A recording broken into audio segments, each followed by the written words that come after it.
Have you ever experienced writer's block? And if so, what's your definition of it? That's a good question. Okay, here we go. Here we go. Let's go. Writer's block is when the two people inside of you, the writer and the reader, when the reader doesn't love the writer, or when the listener doesn't love the player.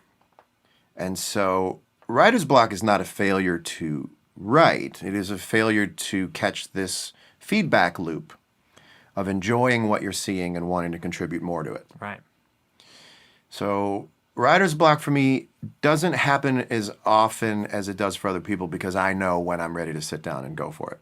So you know when you are connected to that conduit in a meaningful way, and you know when it's cloudy and best to sit tight. And also, I don't really make records unless I've caught a new mission statement for what the music should be, what the message should be. And once I catch that, then it's a little bit easier to write.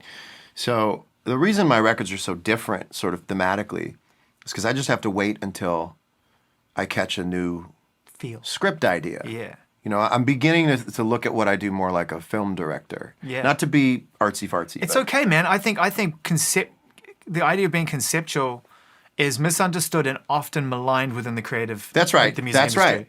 Well, because now you're asking me for the first time Yeah. to articulate verbally Yeah. the way I've gone at it in my head. Yeah. This is the very first time I've ever put into words what the process of making Sob Rock was. And for this one, it was, I thought about it this morning, because even I was starting to have to practice putting these thoughts into words.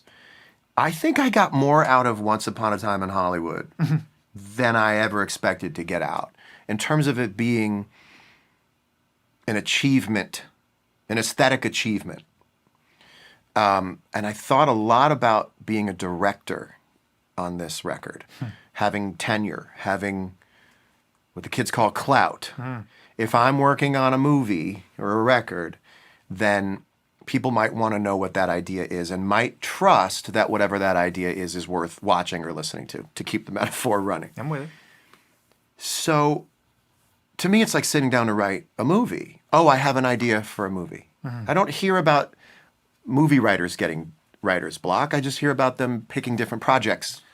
I think they probably do. I mean, I think Barton Fink, there's a great example of that. Script writers do definitely go through that. But I think what they have is the opportunity to lean into characters. That's right. Whereas, Wow. you know, there's this whole idea of being in the music arts, of like, if it's not a real representation of the pain or the feeling you're going through at any given time, how are we supposed to connect with you? That trait is a lot. Well, what if you don't know it's real while you're doing it? That's the part I And love. then you listen back and realize it's real. And that happens all the Happened time. on this record. I thought I was joking. I thought I was kidding before I ever recorded it.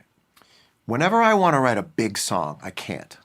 A big song meaning spatial. I want to write about outer space. I want to write about the Big concept. the huge, glacially large space inside of the heart when it misses and this and that. Got it. And that's when I get writer's block, because I try to put basically a song to fill the entire galaxy. And I've never gotten a song that way. But if I write a song about something the size of a glass of water and I do it right, I notice a week later it's got the universe in it. Right? That's beautifully put. So I'd rather have the universe in a glass That's of water beautifully put. than try to make a glass of water fit in the universe. Because everyone's trying to fill the universe up with one glass of water. And I go, listen, we would have a better time if we picked a microscopically small detail and worked that for an hour and a half or 2 hours.